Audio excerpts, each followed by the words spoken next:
Welcome back, everyone, to the Cool Kids channel, hosted by yours truly, Zach Wild.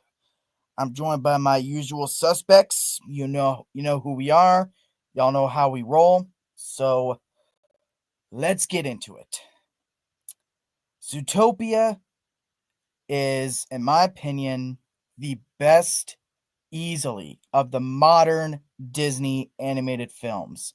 I love everything from its characters to its story, how it's able to have these deeper themes and the message while not beating you over the head with it. So when I say I have been waiting 9 fucking years for a sequel, I mean I've been waiting 9 fucking years. And now we finally have Zootopia 2. But what did we think? We'll get to it. First, we will get into our thoughts on the original film and expectations. And as I've already said, I love the original. So this was easily my most anticipated movie of the year. So I will pass it on to John next. So, for me, I love the first Zootopia film. I thought it was fantastic. I thought it did a lot right. I would say it's one of the I wouldn't say it's one of the greatest Disney movies of all time, but it is great. It's a very great film. I love it a lot. I think it's definitely up there. I think the characters, the world, it did a lot right. And I think chemistry between Judy and Nick, fantastic. The animation was great. It talked about deeper ideas, deeper themes than what other kids movies did, and it maybe was a little on the nose, but like I still think it's pretty good. Um, so I think I think it did a lot right. Maybe a couple flaws here and there, but for the most part, it did a lot right. Then for this film, I was for the most part cautiously optimistic because on the one hand, we've gotten some good sequels, mainly out of Pixar. Um, Meanwhile, we haven't really had a ton of great sequels from Disney side of thing. We were just looking at this before we started, and like the only one recently was Moana 2, which was kind of mid from the people who have seen it here and other cool kids. I can't judge. I have not seen it, so it could be like actually the greatest thing ever here, and like everyone here is wrong. But considering that it went from like a mini series to a movie and all that, I can't imagine it was all that great. But with all of that, I was cautious because it's like I want it to be good. I really like, Ki Kwan, always goaded. And I really like the first one. So of course I wanted it to be good, but I was just like I was cautious because I also fucking hate Disney with every fiber of my being. So there's that as well, and they tend to ruin things when it comes to sequels. So I was cautious, but for the most, and that first teaser was bad. That first teaser was like with the EDM music. That was bad. That was fucking atrocious. Like I don't care what anybody says. That was Not to that mention was a teasing a villain that isn't even in the movie. that was a bad that was a bad teaser. So, but luckily the rest of the trailers were okay, and so I had like I don't know low. I had like medium expectations. I was cautious, but I was like for the most part excited because I liked what the first movie did, and this movie kind of promised some interesting things, and it wasn't just like Disney's The Fugitive, like Elio was Pixar's The Last Starfighter. So I liked it. Well, I thought I liked the first one. Really loved the first one. I was cautious, but luckily my expectations were exceeded. But obviously we'll get into that later. Rob. Okay, so my thoughts on the first film. I absolutely love the first film. I would say it was. I kind of like when it comes to Disney animated movies in the 2010s. I always keep going back between when I say Disney animated movies, I'm not including Pixar, so because that's its own separate studio. So I'm not including Inside Out, but when it comes to like exclusively Disney animated movies in the 2010s. Like I always go back between the first Zootopia and the first Wreck-It Ralph as like some of my favorites. I'm always trying to debate which one I love more. But because I love what it was doing. This was. I wasn't expecting a whole lot of that, but when I saw it in theaters, I absolutely loved it. And it was a movie that we did need at the time. I'm not going to explain why, but if you know, you know. So, so I absolutely loved it. Great animation. I love its social commentary.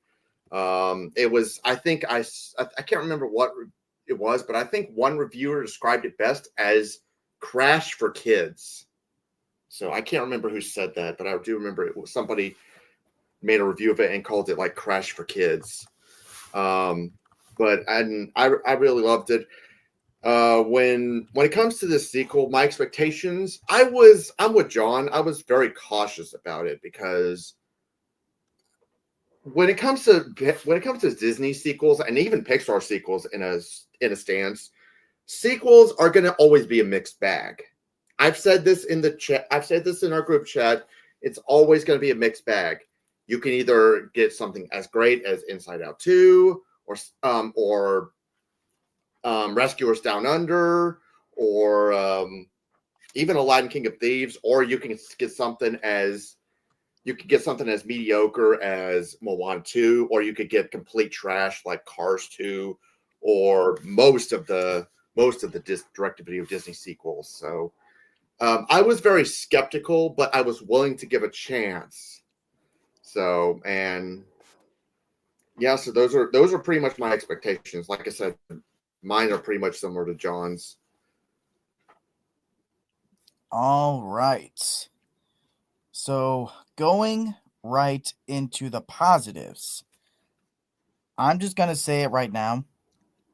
Not only did I love this movie, I thought it was genuinely better than the original. Because all the things that I wanted out of Zootopia, with fleshing out the characters, giving us new environments and worlds to go to, I saw Zootopia as this narrative gold mine. This movie delivered on that and then some. But what I wasn't really worried about is that are we only going to be in new environments, not revisiting any of the locations we already know? But this movie balanced that very, very well. Then on the character development side, loved Nick and Judy in this. Their chemistry and their arcs were flawless, especially Nick's. I gotta especially praise. Because much like how what I loved about Woody's journey in Toy Story 4, some of those same reasons apply here. They still have all their flaws and their quirks and all that. But in this instance, this sequel, it's all seen through the lens of their strengths. And that's what I loved. The way Nick, especially how he was fleshed out, I thought was great. Seeing him in a more vulnerable side to him, you could have easily fucked up and erased all the other things that we love about his character, with his sly nature, his reserved nature, and the little comebacks he always has. You still get all that, but you get a softer, more vulnerable side to him. And the way that it showed that just how deeply he cares about Judy is what I loved about it. Not trying to pander to the audience and give them the romance that they've always wanted, but at the same time, still deepening their relationship. I loved it. Something I thought I was going to be mixed on at first with how Bogo was taken out of the picture early. On a rewatch, it worked a lot better for me because it actually helped enhance the side of the film that takes inspiration, obviously, from The Fugitive, which was something I was theorizing since that first teaser is something that they were going to take inspiration from. And it even surprised me then with all the little twists and turns they put in there. And I just got to say, since we're going spoilers, I was surprised more so by the twist villain reveal here with what's his name? than I was with something. Poppard. Popper. Yeah, I was more revealed. I was more surprised by Paupert's reveal as the twist villain here than I was with Bellwether's reveal in the original. It's not that the reveal there didn't work, but it's the way that they revealed it in this one. He's just so casual, like, yeah, about that, bam. Like, it does not give you any time to properly process it. You're like, oh my god, what the fuck? Like, I don't know if I'm the only one, but and I love the ambiguous nature of it. Was he always planning to do this, or was it just on a dime? Like, you know what? I just want to help my family instead. I don't know if that was what they were going for, but the way that it's structured, I like how they didn't make his motives clear, or they don't make the why clear. And let's talk about Keihu Kwan in here. I'm probably butchering that name. I apologize if I do, but there are times where he stole the show even more so than Nick and Judy did. I loved how sympathetic his character was right off the bat. Like right in his reveal scene. Like I love how, because if you're wanting to make this character sympathetic, when he's stealing the journal and he's attacking the patriarch of the Linksley family, and then Judy's trying to stop him. Any lesser type of movie would have had him aggressively say, like, no, we're not the bad guys. You stay back.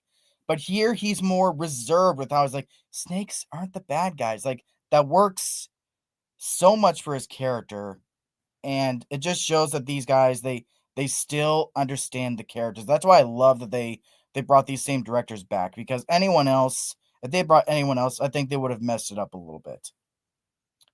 And then going into the action, another thing that I think excels more than the original. I was on the edge of my seat for a lot of this. Like especially the chase through the desert. Like I know it's gonna sound really stupid, but when the one officer is shooting the lethal dart and all that, and it's aiming for Judy, I don't know why, but I was legit like are they actually gonna kill her off or something? I didn't know what they were gonna go for. So yeah, and I love that the ending actually delivers on the promise that they're going for in the marketing, that Zootopia will be forever changed. Because that's what I love most, the way that they expand on the lore with how Zootopia was actually founded, and who actually founded it and all that, with how they created the weather walls and all that. That was perfect lore expansion in a way that does not contradict anything about the first film. Unlike Frozen 2, with how it contradicts everything about the first film, where it's like, because the way the first one was like, here, this is what happened in the past with their ancestors. Then in the second film, this is what happened in their past with their ancestors, and it's like, leaves you thinking, we had different information in the first film. Nothing like that here. That was the other thing I was most nervous about. Was there going to be any retcons or contradictions? But nope, pleasantly surprised. So that's pretty much it. Like, they were able to evolve the story, the lore, the locations, and the characters in a way that did not retcon anything. It keeps the narrative moving forward. And as far as I'm concerned, give me a third one now, yesterday. Because I did this in my little reaction video. I was like, Disney, what are you doing? I just got out of Zootopia 2, and you still haven't made Zootopia 3. Get on it. But that's my positives. I mean, it seems like they're going that way. Especially with as long as it doesn't take another fucking 10 years, that would be nice. Instead of doing like fucking Frozen 3, that would be great. Oh, But dude, you know, I'm gonna be so like, even if they still make Zootopia 3, I'm gonna be mad if we get it before Frozen 3, or after Frozen 3. yeah, but anyway, so I really liked this movie. I don't think it was better than the first. I don't think it was as good as the first, but I think it was great. I thought Nick and Judy, like, their chemistry continued properly. Like, it felt like a proper development. It felt like a proper continuation. of these characters. You know, I felt that, like, okay, now it's not just like they're at each other's throats, like being like a criminal and a non-criminal. Now they're both cops. So um it felt like that now it's just like they were kind of they were like there was some friction, but it's like you could tell for the most part they care about each other. It's just like they don't properly communicate as well as they should. And so there was that. Um I thought that was like a proper continuation, how they develop over the course of the movie. It felt natural. It felt like good. It felt like a proper way of like continuing things. Like that's what I like about sequels. It's just like even if it is the same movie over again, which this kind of is, it it still like feels in some aspects like a proper continuation. Like it felt like, yeah, it didn't feel like it doesn't feel like a sequel. It feels like a continuing story. And I like that. For the most part, this movie felt like a continuing story. I really liked all the old characters that come back, like you have Bogo and Clawhauser and all those guys. Even if they have much smaller roles this time around, I love the new I love the new cast. I liked Andy Samberg. I liked Quinta Brunson. I liked the Zebros. I thought they were funny.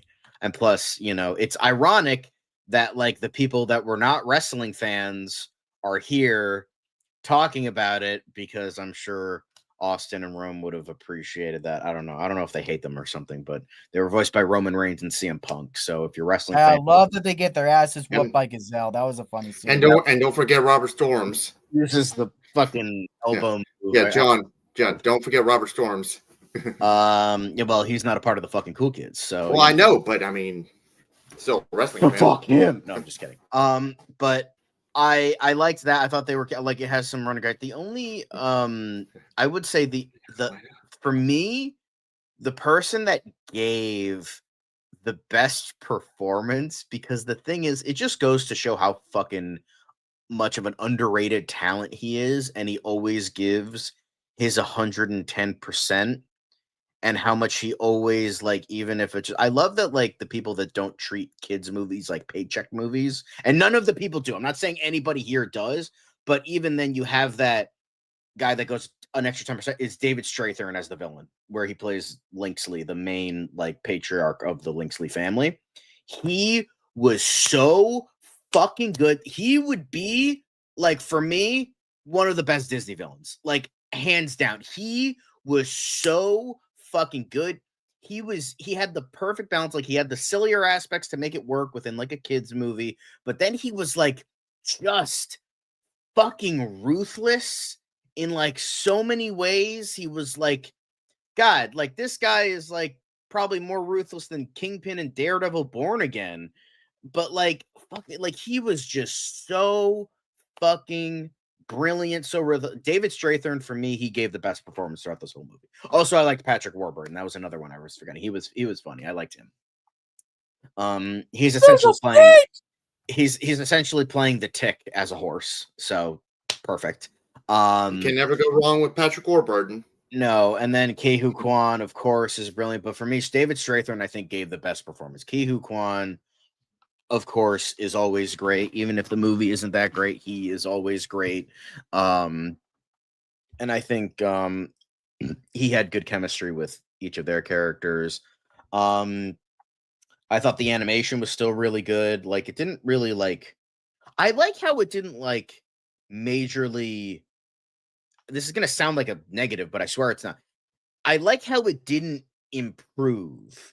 You know what I mean? Like, it's still great animation. Obviously, there's some technological advancements. It's been 10 years, so of course there are some, but I like how they didn't try to like overdo it with like, look how much animation has advanced. so we're gonna fucking do more to like implement that. No, they didn't try to Yeah, do like any of it. the textures are still great, but they're not changing the character designs. Like, Yeah, they're fuck not you, like doing CSI. they're not like overdoing it with the whole, idea of like, oh, we gotta show off like how fucking great like 10 years have gone with this animation. I like that. It just says it for itself. Like like the Mhm. broader mountains, the more like intricate camera movements, maybe like the more subtle things that show off the animation, sure, but it doesn't like hit you over the head of like, oh, look how much better it is now. So I really appreciated that. I liked that. I liked the overall story. I liked, how it had the fugitive vibes, but it wasn't like Disney's The Fugitive. It didn't feel like it. That was one of the few things that I mentioned before. That was one of the few things I kind of was worried about, but then it ended up not being that. So like it still was about like fugitives, but it wasn't like, like the Harrison Ford film based on the TV show of the same name. So, I really liked that. I thought the villains were good. I really liked the villains. I'm trying to think of if there's anything else that's like really great. But like most of the movies, great. Like I said this, I think the humor was good. I think sometimes it was cringy, but like for the most part, it was good. The Shining joke had me rolling. I was like laughing my ass off in the theater. I absolutely, even though I hate that movie, I love the reference because I'm like, okay, you're putting a horror movie reference into a kids movie. That and Silence of the Lambs, those were both great. Like I tip my hat. I respect it. Like perfect. And I like how Michael J. Fox was, like he had a bunch of voice cameos. Yeah, Michael J. Fox. I didn't realize Macaulay Culkin was in there, but thanks, Zach, for mentioning that. That you had Brenda Song and Macaulay Culkin, who are together in real life, plays the Linksley siblings, not Andy Samberg, who played Poppert. And then who else? I know a guy I follow online, Nick DiGiovanni. He's a chef YouTuber. Apparently he was in it because he just posted a video about it. He's like, hey, he played the bartender in like the ship bar thing. So he had like one line. And so I thought and then Robert Irwin played the koala at the end of the movie. I thought that was fucking great. I'm like, hey, there he is. Love it, love it. And I didn't even know he was in it. Like, so, Yeah. but I recognized the voice. Like, The new champion of Dancing with the Stars. But I thought that I liked the cameos. I liked the fun references. I liked pretty much mostly. I liked most of the things in the movie. I don't have a ton of like mixed things. I have a couple, but like not a lot. For the most part, the movie was great. So I will, you know. So I also like some of the themes, like the more familial bonds and friendship and all that stuff. I thought that was done between like the two of them, Judy and Nick. I thought that was really good. So yeah, I think that's it. I kind of filibustered for too long there. So Rob, you Okay. go. So yeah, I thought this movie was really good. So is it better than the first one? In my opinion, no, but I will say it's still a damn good Disney animated sequel. And considering that the last one pretty much did not impress me all that much, that's a fucking accomplishment. So I really enjoy this movie. I had so much fun with it. I like how the story more evolves. It's not like doing like years later kind of thing. It's like doing almost like what was the time frame again? Like, did you say a week? I think it was a year. I think it was 1 year, it right? takes place a week later. I Okay, thought it was yeah. a year because they say it's our anniversary.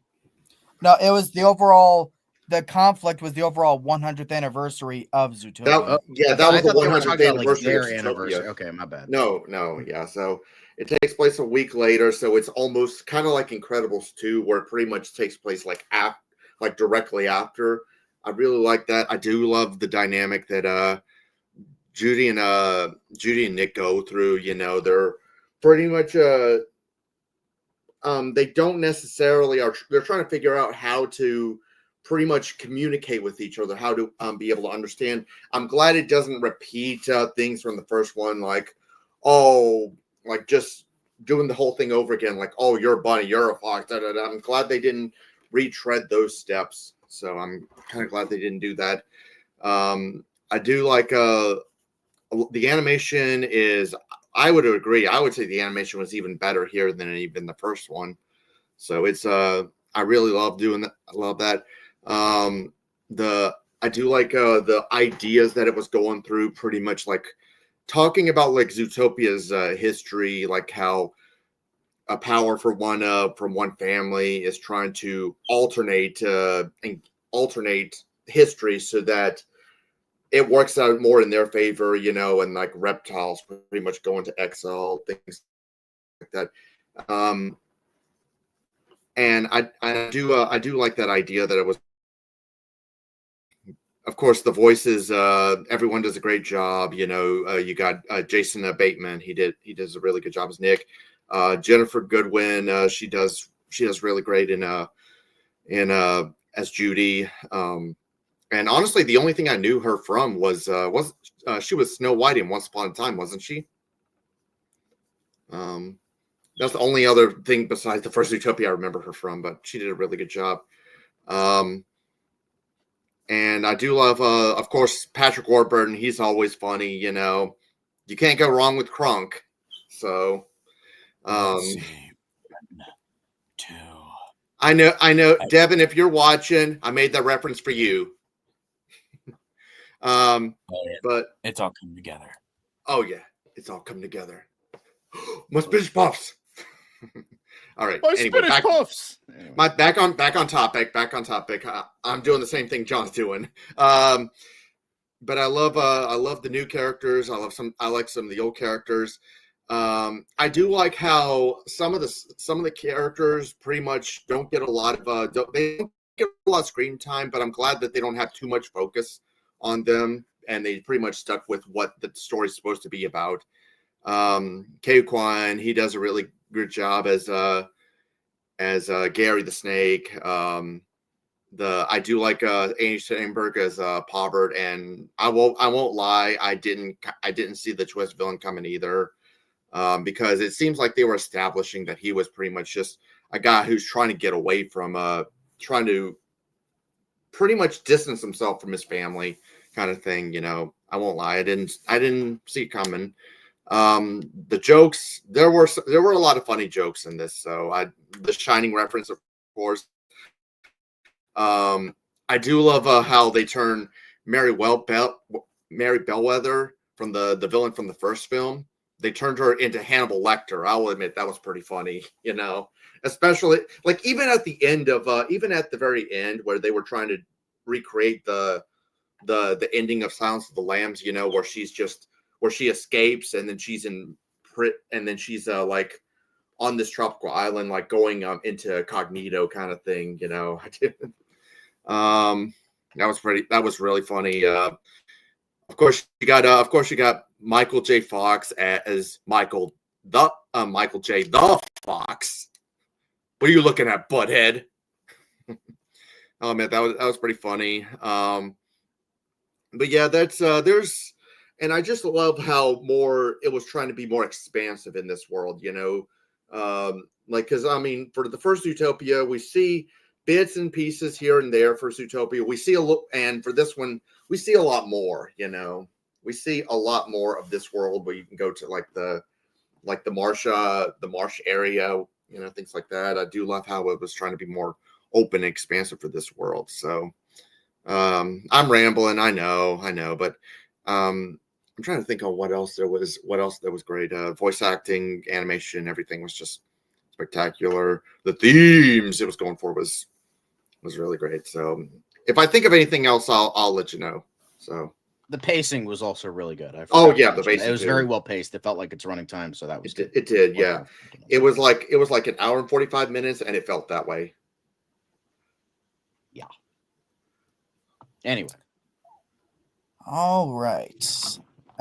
Now for the mixed, I'm pretty sure for all of us this will be short. The only thing I was really mixed on, because like I said, I loved everything from the character development to the expansion of the world to the lore expansion, all that, no complaints whatsoever. But the only thing I was kind of 50-50 on was the references. Not so much the humor. I mean, yeah, there were some general jokes that just didn't make me laugh, but it was more so the overt references that I was 50-50 on. Like, for one, the Shining and the Ratatouille jokes, those were great. Yeah. But then you had ones And like Silence of the Lambs too. That was great. Yeah, Silence of the Lambs. Oh yeah, Silence of the Lambs. Oh, that was really good. And the one that was like that just really felt like very self-indulgent to me was the Zulu one, like obviously trying to emulate Disney Plus or whatever, like their streaming thing, like, and come on, Disney, you're better than this. When you're making good movies like this anyway, come on. So it's like, come on, don't do that. That was just too self-indulgent for me. But other than that, that's pretty much it for my mixed. For me, the only character I didn't really like, but this is more like I'm not a huge fan of the person voicing them, and that was Fortune Feimster as the beaver. Maple, I think her name was. I'm just not a big Fortune Feimster fan, so I found her to be kind of annoying throughout most of it. Not horrible. She's not like Aquafina levels of bad, but I think Oh, dude, imagine if they had gotten Aquafina for this. Oh my god. god, that would have been a I could bullet see to the them head. doing that. The thing is, I could imagine. I could see them. Well, she was doing already in Kung Fu Panda 4. By the way, the Fortune Feimster, the character that she played was a Nibbles Maple Stick. Okay, I knew there was Maple in there somewhere. Nibbles, there it is. So that I was just not really a fan of that. I think some of the I mentioned this before, like a couple jokes, as you said, the references, like it was kind of cringy. Some of the cringy humor, most of it was good, but there were a couple of references like, no. Also, too much Shakira. I'm not a big Shakira fan, so I don't really like Shakira, but it's just like, I mean, I like how she beat up the Zebros. That was funny, but like, I'm not a big Shakira guy. But the also the main thing I didn't like was that the theme was pretty much the same. The kind of plot idea was the same. It's like, hey, guys, did you know racism is bad? Like, but instead of predators, it's reptiles. It's like, it's the same thing, but like, I just wish they could have like done something a little bit more inventive than that, even though that is a very important theme to have, especially in this day and age. But I just wish they were a little bit more, inventive with it, or they did something similar but not the same. So that wasn't that great. But like, again, it's not too bad. Also, I thought the twist was really obvious. Like the first time the character of Paw appears on screen, I'm like, that guy's gonna be a villain. Like immediately, I turned to my sister. I'm like, that guy's a villain, or like he's gonna be behind everything, or he's just gonna be a villain, or maybe a red herring. And she's like, okay. She's like, yeah, pretty much. And then when they revealed he was a villain, like, yep, I called it. Like the second he appeared on screen, I'm like, that guy's a villain. And so, because it's like he's being overly like nice, he's being overly like clumsy. I'm like, they're doing too much, this guy. And it's like, and they have Andy Samberg, who is like a goofy kind of guy voicing him. So I'm like, that guy's a villain. And wouldn't you know, he was one of the main villains. So that doesn't ruin the movie for me. Like, I like guessing the plot point, but it's just like, it's just like that's something that it was that obvious that I'm like, oh, okay. Well, I'm like, it's a mixed thing, but it's like, it's barely a nitpick. So it's not like horrible by any means. I'm not like shitting on it too much. It's just fun how it's just like, oh, hey, I guess that. But that doesn't ruin the movie for me, not even close. Mainly the other things were more major flaws than this was. But yeah, I think that's it.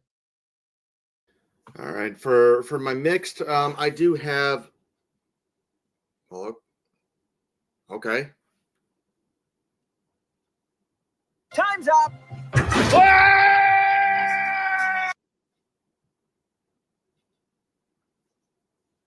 All right. That's for Shakira. I'm not a big Shakira fan either. I mean, she's fine, but it's just I love how they're like, we got Shakira, and it's like, couldn't afford Taylor Swift, couldn't afford Beyonce. Okay, you had to go with Shakira. But John, her hips don't lie. Cool. I don't lie either that you're overrated. Not overrated. I would just say she's fine. Like she's I was just okay. walking around. She's a perfectly fine singer, just not my. I had a yeah. Yeah, I had Anyway, to make that. I had to Rob, make you that hips go. don't. I had to make that hips don't lie joke. So anyway, for my mixed, I do have some. First, I did mention about the humor, but I do agree. Like some of it was a little cringy and kind of like full of itself. Like they had Nick scrolling through Zulu, get it, like Hulu, but with Zoo on there. That was kind of stupid, you know. It's like there were. I mean, it's not all the time because I feel like the funny jokes outweigh the unfunny ones, but some of them were still there. You know, that was like one of them. And also, this is kind of my big one. I feel like this is going to be a little weird, but I would have loved to see more of side of Gary. You know, I understand we see more of like what happened with his ancestors. You know, and like how his great grandmother created Zootopia and made it like equal for everybody. But then some asshole came in, wanted alter history kind of thing. But I feel like I would have loved to see more of like more of a Gary side of things, you know. I guess you could say it's kind of a nitpick or something, but I feel like he felt a little underutilized in some areas, you know. I would have loved to see more of His him, you performance know. was incredible, though. I mean, don't get me wrong, Q Kwan, he's a great actor. Don't get me wrong, he's a great actor, and he did great here. But I'm just saying, I really think that they could have had more focus on, you know, more on Gary, you know, just as a person, not necessarily What's his your last history. name? But what? I said Gary the Snake. Okay, what's your last name? The Snake. The Snake. Yeah. But I would have liked it, and I felt like sometimes it did feel like it did seem like plot was a bit like it could have been like fleshed out a little bit more. I felt like it was going in in different directions, you know, all at once. You know, I felt like maybe you could have smoothed things out a little bit. Maybe that's more of a You could even nitpick than say anything. it's everything everywhere All at once. Yeah. Oh my god! I just realized. So we had a movie with Ki-Hu Kwan here, and then last week we had a movie with Michelle Yeoh. Hey, interesting. Anyway, sorry, Rob. Sorry to cut you off. No. It's fine. But I mean, those are practically more of my mix. You know, I would have wanted to see more of just seeing more Gary as a character. You know, I would have loved to see more of him, more of Q Kwan. And like I said, some jokes just didn't work. So, and like I said, it could have been maybe not be so all over the place in some spots. But that's practically it. So, All right. also one more joke I forgot to mention. I think we mentioned it actually already. The Ratatouille joke. That's one thing I forgot to mention in the positives. So, like where he was like. Yeah, like where they were making the dish that was served to that food critic at the end of that movie. It's Ratatouille. That's what it's called. The dish is called Ratatouille. Well, you know what I mean. But it's like he made the Ratatouille. The hat falls off. I knew it. That was great. I really like that too. I forgot to mention that. I'm sorry. And I'm pretty sure we have no negatives. None of us do. So. It ended. Oh yeah, that's right. This movie ended. I would say, no negatives. It's just I had to wait too long of a fucking time for that goddamn post-credit scene. But me too. Yeah. Outside of that, but I get it. It's an animated movie. There's a lot of people to make this shit work, so it's just like I just want to go home. All right then. So. Final thoughts and grades then, I guess. So, as I said, I loved it. This movie gave me everything I wanted as far as developing the characters, fleshing out the worlds, giving us new environments to explore, really taking advantage of this premise.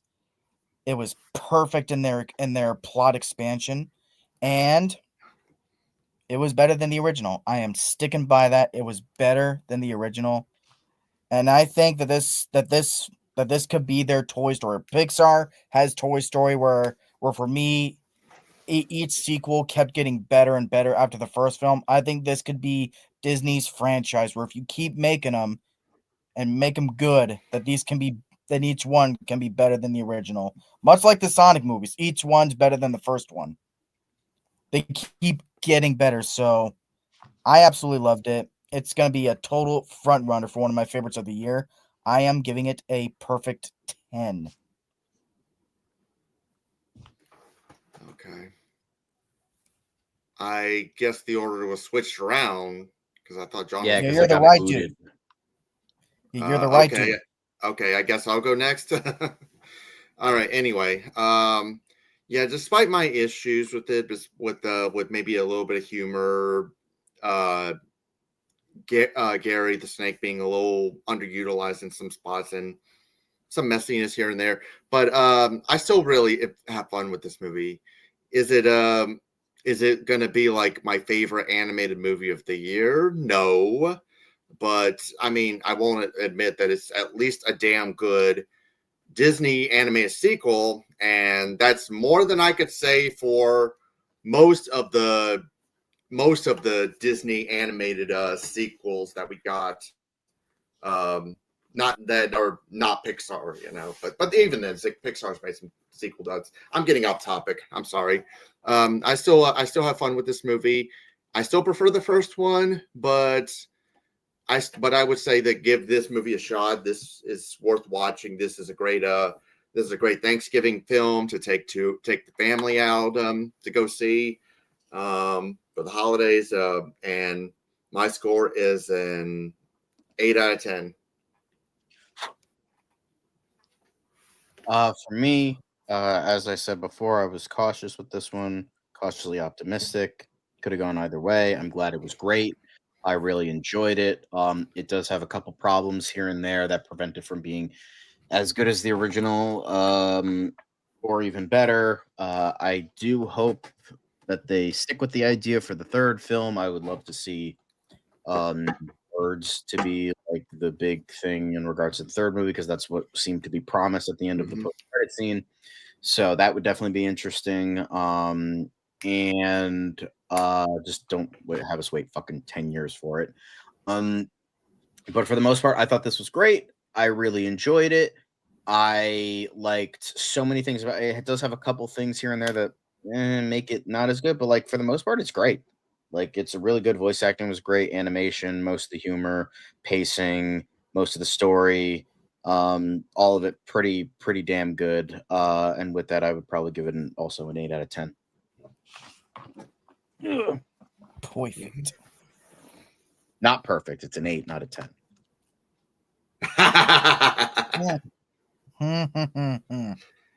Hey, at least, hey, Zach. At least 8 out of 10 is still damn good. It's because I view 8 as great. Good rhyming scheme. 8 is great. Yeah, yeah. I view it as a great film. Like I said, I'm kind of surprised. I'm kind of surprised because, like I said, Disney and Pixar sequels, they're always a mixed bag. So, but you're still hoping Toy Story 5 surprises us. I'm not giving that a watch. I'm sorry. I just don't care enough. I'll do it. I'll do it for you, man. I'll do it for you, but my expectations are kind of low. Like honestly, the next true Pixar movie that I'm really looking forward to doesn't come out until 2027, actually. So, and speaking of future movies, I have no faith in Hoppers whatsoever. These trailers keep getting worse. Hoppers? Oh, don't you mean Pixar's Avatar? Don't you mean Pixar's Avatar? Oh, dude, I just gotta ask, like, how were the trailers for you guys? Because all of my trailers were fucking terrible. I missed most of them. I got, you know what was really fucking funny? I got the Hoppers trailer, the one right after it, Avatar Fire and Ash. That's funny as fuck.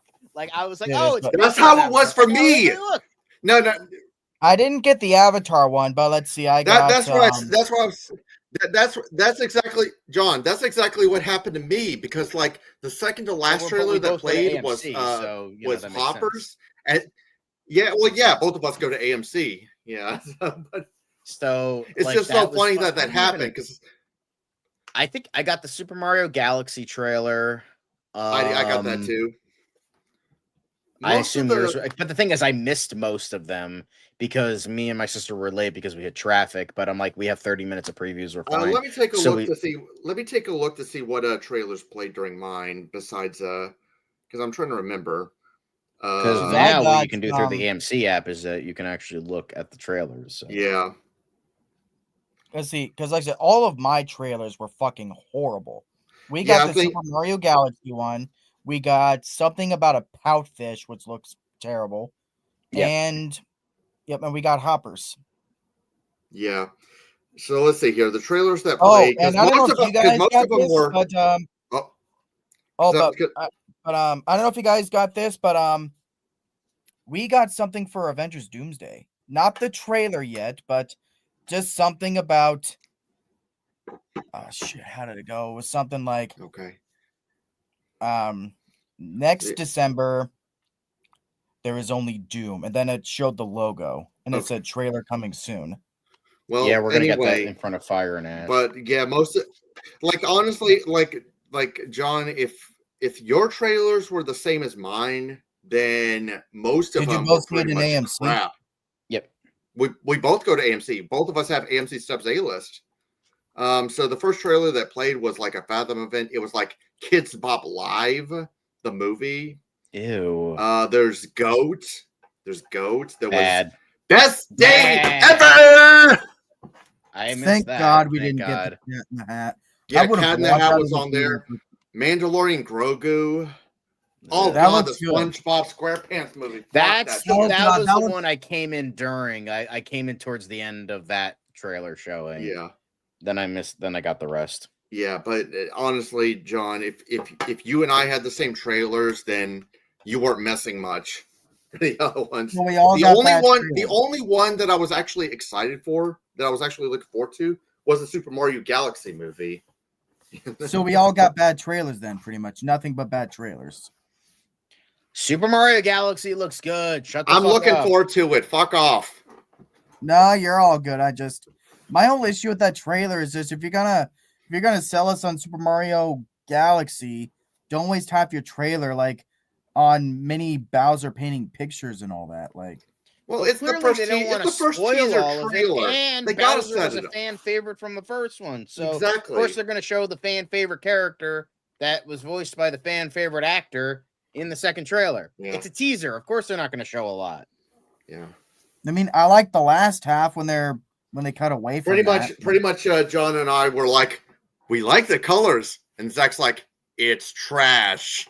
I mean, when it cut away from all the mini Bowser stuff, I didn't think the trailer was trash.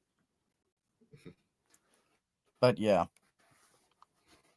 Yeah, do you think this will be an easy billion for Disney? I was kind of excited. Oh yeah, this is gonna make $1 billion.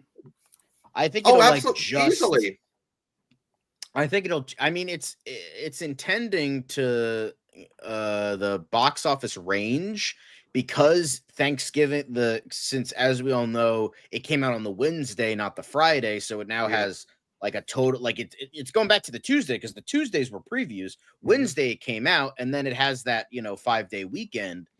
So including Thanksgiving, and since the Thanksgiving days were so good, like the previews, the opening day, and Thanksgiving were so good, they bumped up the projections. It went from like 120, I think it was like 130 to 140 to 140 to 150. And it's already made almost 240 million. And on top of the fact, in China, their projections, they think it's going to make $450 million in China alone. Yeah. That's insane. So I mean, they're already the already first, make almost 700 million. Yeah.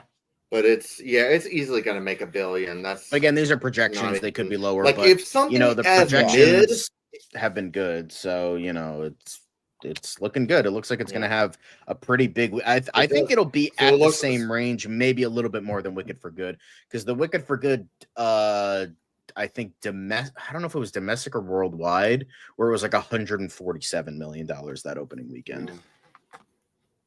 Ugh. And that was a movie that, at least for me, was mid. So yeah. Yeah, it was mid, but I enjoyed it. I enjoyed it, even though I can agree it wasn't as good as the first one. I mean, shit. What are they gonna get competition from? Tron Ares. I liked it fine, but yeah, that movie's toast.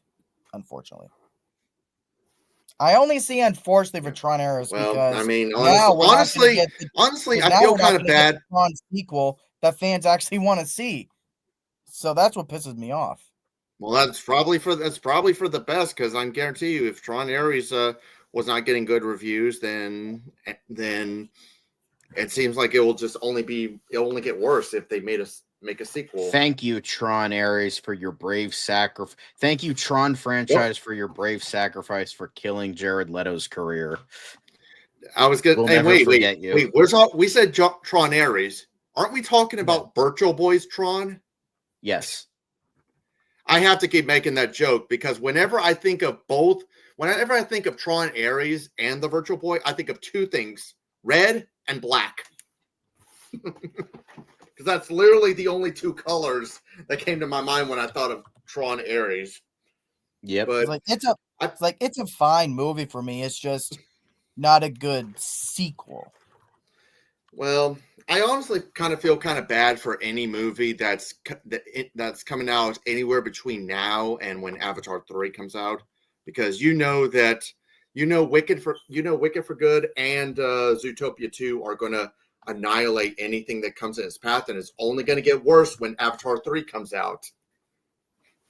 Yeah, but Zootopia will still be fine even when Avatar comes out. Oh no, I'm not denying that at all. I'm not denying that at all. It will be a success either way. It'll be a success either way. So, and I'll say that the circumstances are probably different. Now, I don't think we're gonna have to wait nowhere near 10 years for another one, because now there's all this popularity for Zootopia. The fact that people have literally been clamoring 10 years for a sequel, and now that this film's getting just as good reviews and its box office is really good, I think the circumstances will be different. I wouldn't be surprised if they announce a Zootopia 3 officially really soon. I'm betting on it. I wouldn't be surprised, but I mean, we'll see what happens.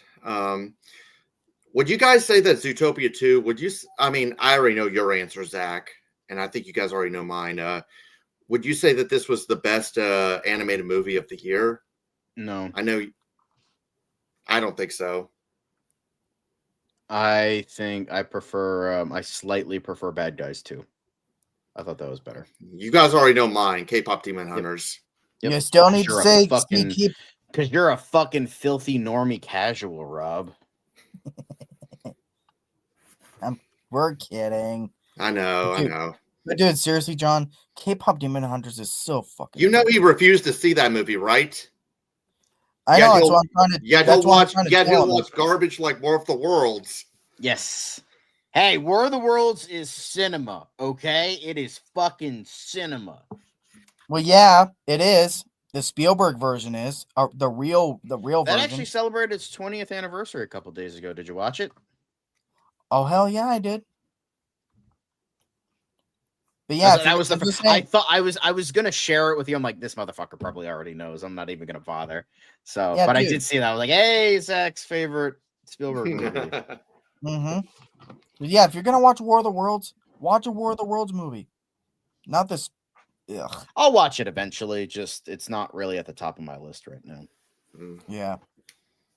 Hell, anyway, before we close out, like if we're gonna recommend movies, you're gonna think I'm crazy, but the Asylum version is actually genuinely good too. Okay. It has the same shoddy type of effects that a silent production does, but it's actually a legit good movie. It's actually telling the War of the Worlds story, so I would watch it. But yeah, so I guess that's about it. We're almost at the hour mark, That's about so it. when we tell everyone what our next review is Oh, going to be. wait. Before we, one more thing I want to bring up before we announce the next movie, because I forgot to bring this up. Would you guys think that this pretty much would be more eligible for a best animated feature nominee when it comes to the Oscars? Because I feel like Well, that's easily, yeah, I haven't seen easy. Elio, so I don't know. Dude, oh my god. Dude, this is totally going to get all the awards, man. Although I don't see it winning though. Oh, I think it could. I think it could, but we'll see. As much as I love, We'll see. Well, sequels. Well, unless you're a Toy Story movie, sequels don't ever get a best animated feature, especially if the predecessor did win. As much as I fucking love K-pop Demon Hunters, this fucking better. But I wouldn't be mad if K-pop got it either. Yeah. So yeah, next movie. I'll go. The next movie, we're going to be going back to our favorite horror studio, Blumhouse, and we're going to be revisiting some 4 old friends of ours. We're going to be going back and seeing Bonnie, Chica, Foxy, and Freddy in Five Nights at Freddy's 2. Yeah. And that's going to be hosted by me. Yeah. I always come back. I'm only watching this movie for Matthew Lillard and McKenna Grace and Josh Hutcherson. The rest can fuck off. I'm watching it. I'm going to watch it because Kane is a massive Five Nights at Freddy's fan. He loved the first one, so I'm obviously going to take him to see the second one. I'm definitely watching it. I probably won't be able to catch it right away though, because I'm gonna be catching in a double feature with the Silent Night remake. Or I'm planning to. Okay. But yeah, I really that's our enjoyed next review. Would be... I genuinely enjoyed the first one, so I'm kind of excited for this. So, yep. Closing thoughts. Go see Zootopia 2. Support theaters and fuck Frozen 2. This is how you do sequels, Disney. Bah.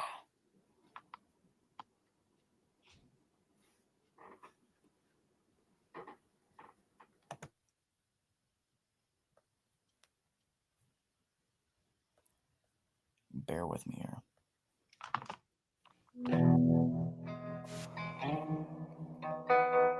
Once again, we have brought light into the world.